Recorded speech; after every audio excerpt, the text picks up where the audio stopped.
Okay, so introduce yourself. Well, my name is Henrick Lofgren. I'm from Östersund in Sweden, Yeah. and I'm here looking for my great grandfather that is buried here. Okay. Yeah.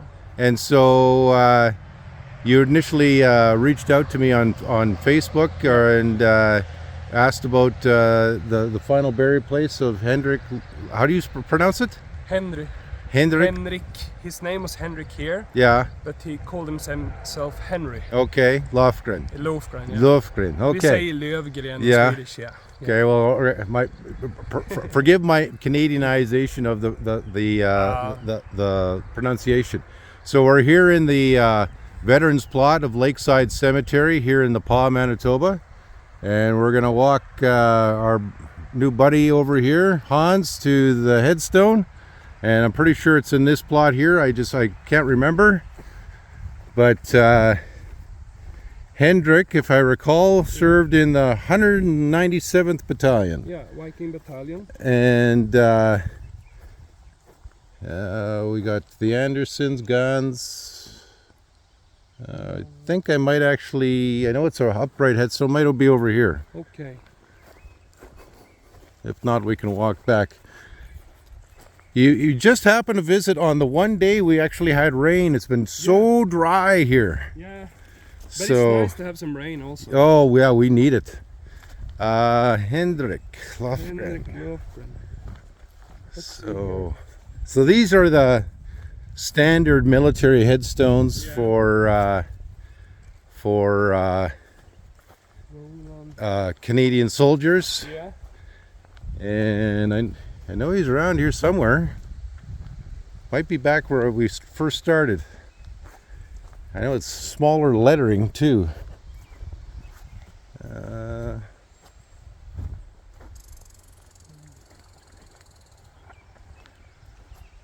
I guess I should have come out here last night. Might be across the way here. Don't remember, but it's positive he was over there.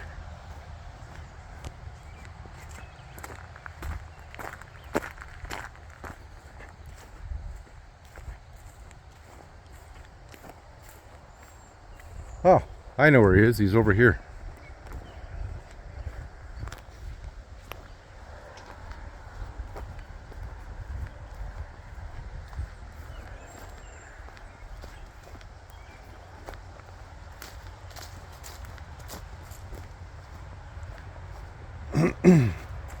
Here he is. Private Henrick Lofgren, 197th Battalion. He died in 1954. So that's a... Wow. There you go, buddy. Wow. You said that's your great-grandfather. Yeah, that's my great grandfather. So anybody else in the family ever come here before? I'm the first one since 19. He went from Östersund 1912. Wow. So that's 111 years ago. Wow. The first time. Well, there you go, buddy. That's extraordinary, you know. So too bad it's wet. Yeah. I actually cleaned this headstone about 5 years ago. Yeah. Okay. I don't know how long you're gonna spend time here, but I can give it another cleaning. I do cemetery restoration Yeah. on the side here, and I can Yeah. give it another cleaning, send you some It's so updated nice. photos. Well, there you go, buddy. I'm gonna lay some flowers on Yeah, it 100%. We'll take you down to the Yeah. store, get you some flowers and whatnot, and I'm glad that we can and, meet up here and do this. So, This is so emotional in one way, you know. Yeah. for me, because my grandfather didn't know where he went, you know. yeah. But I'm gonna take some little bit of soil here. Yeah, 100%. and Yeah, take we'll it see back- if we can get a take it bag. to Sweden and Yeah. put it on his grave, Yeah, great. so they're connected. There you go. Yeah, Well, do you have any photos or any stories you can share with us? yeah. I have photos. Yeah. I have stories. Okay. I can put in some photos at your website. Yeah, yeah. And I have stories also. The story I can tell you here is that he left my grandfather in 1912. He was 10 years old then, and he gave him a bunch of money Yeah. on the train station, and that's it. But his mother burned it up. Burn the money up. He burned the money up. Wow. So it was something, you know, Yeah. some tragical happening. Okay. I don't know really. Yeah. maybe it's therefore he just went so far away that he could, you know. Yeah. I don't know. So it's a mystery about this man. Okay. It's really interesting. He was a poet, a singer. I have poems from him. I can give you the poems. Sure, yeah. Really nice Swedish poem then, but he was an artist, and all our family are artists. I'm a singer, my brother is an opera singer, and so on and so on and so on. So this man actually is the birth of our culture, really strong culture of singer and songwriters and artists in the family. Okay. So I appreciate to be here. Well, so he would have joined the 197th Battalion Canadian Expeditionary Force. I can't remember if he went overseas or not. I don't think so, actually. I've done some research. Yeah, and so I think I sent you the service file. Yeah. And but it's their 197th Battalion was known as like the Scandinavians. Yeah. And so he would have joined up with other guys that have likely were new to Canada as well. Yeah. Now, how he ended up here, I think if I recall, I remember he kind of settled in the Flin Flon area. He settled in the Flin Flon area. First, he was in Winnipeg. Yeah. I found some addresses there actually. Yeah. Hard to find them now. Yeah. We rematched the 100 maps, years later. 100 Yeah. years later. But I actually have the addresses here in the Paw. Oh, where I okay. live. I'm gonna go there today. Oh, we can take you there if I got just some time. Yeah. stand there and feel Yeah, the sure, sun, yeah. And then I think I have relatives. I'm really sure of it because I haven't. I'm gonna go to Flin Flon and visit a bunch of Lofgrens up there. You know? Okay, good. So that's so amazing. Yeah. And Well, chances are they yeah. if they're in Flin Flon, they are a relative. yeah.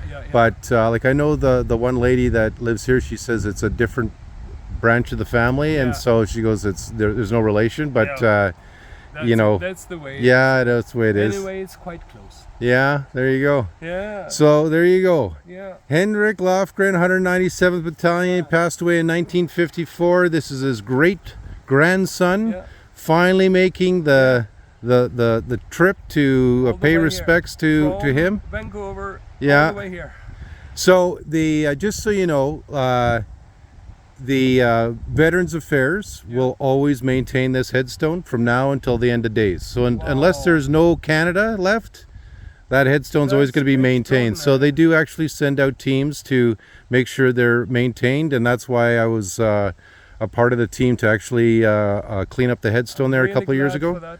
You don't ever have to worry about his grave not being tended, and so it's there you go. That's so nice. Yeah. Thank you so much for that. So this is just the Paw Lakeside Cemetery. Here's my little dog over there tramping around.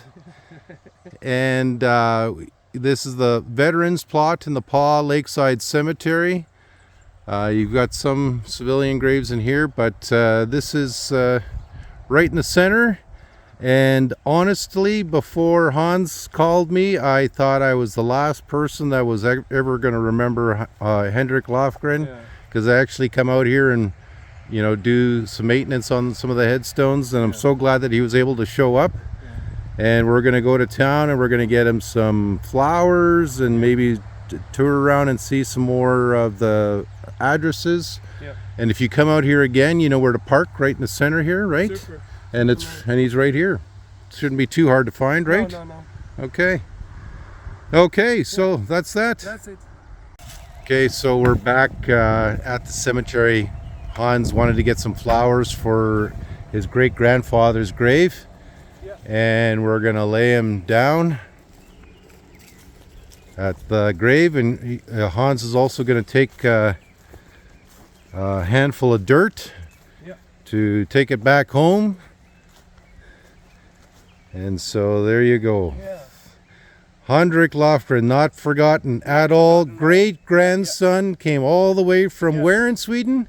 From Östersund, but I'm actually living in a small place called Sunnesved. Okay. It's a small farm there. Okay, so I'm glad we were able to help him out. He's going to take some dirt here and bring part of his great-grandfather back to the old country. Bye, I say.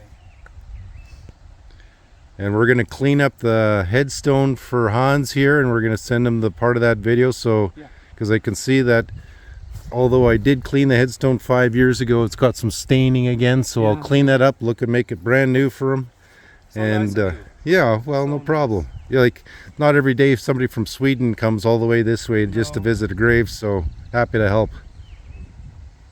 So nice. Okay. Yeah. Anything left you want to say to your great grandfather? I'm gonna come here later, and I'm gonna sing a hymn for him. Actually. There you go. Yeah. Okay. So that's later on today. Okay. Yeah.